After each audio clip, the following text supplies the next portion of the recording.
Ну а до Києва з'їжджаються фіналісти міжнародного фестивалю «Татлисєс». Сьогодні прибули юні таланти з окупованого Криму та Литви.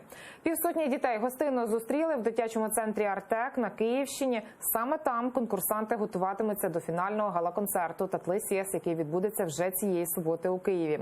Який настрій у фіналістів та чим дивуватимуть у своїх виступах, докладніше мої колеги.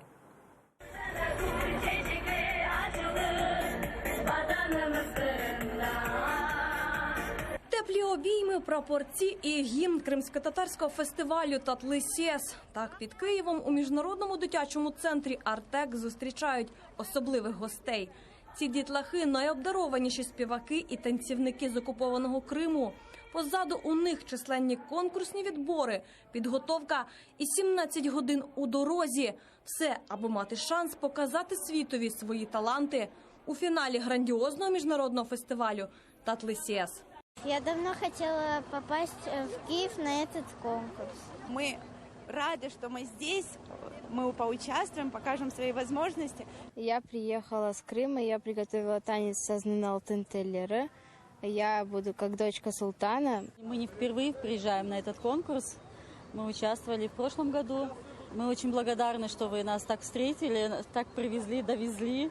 Ні втома після виснажливої поїздки, ні хвилювання не затьмарили радості від майбутнього свята, яке для дітлахів підготували організатори. Вони встигли і у басейні скупатися, і навіть першу репетицію провести.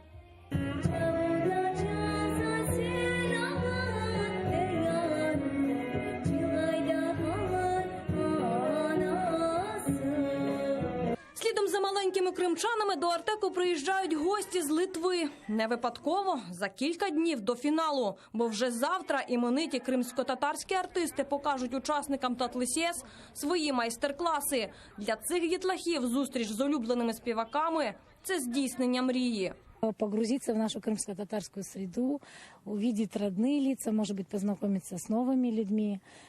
Плюс Алия Хаджибадинова говорила, что будут мастер-классы от наших известных исполнителей, что вот это вообще ради этого мы приехали на пару дней раньше. Мы приехали с ансамблем «Эфсане». Приехали, чтобы еще раз увидеть свою прекрасную культуру. Хотела выступать перед публикой, очень хочу.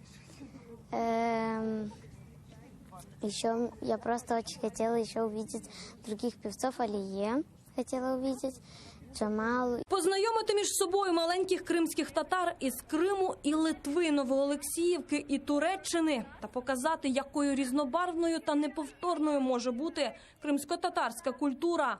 Саме це надихало організаторів «Татлисєс» взятися за підготовку грандіозного фіналу. В этом году нашей целью было объединить этих детей не на конкурсной основе, не чтобы они соревновались друг с другом, а чтобы они подружились. Это наша самая главная цель. Діти, звісно, дуже хвилюються, але попри це поруч з ними їхні батьки і вчителі. Вони підтримують їх, і ми разом з ними залюбки беремо участь у цьому святі. Маленьких учасників фіналу фестивалю «Татлисєс» у столичному «Артеку» зустрічатимуть і завтра. До веселої і дружньої компанії долучаться кримські татари із Туреччини, Новоолексіївки і Мелітополя. Мілана Амеді, Тетяна Солій, Максим Кондратенко, Заман, АТР.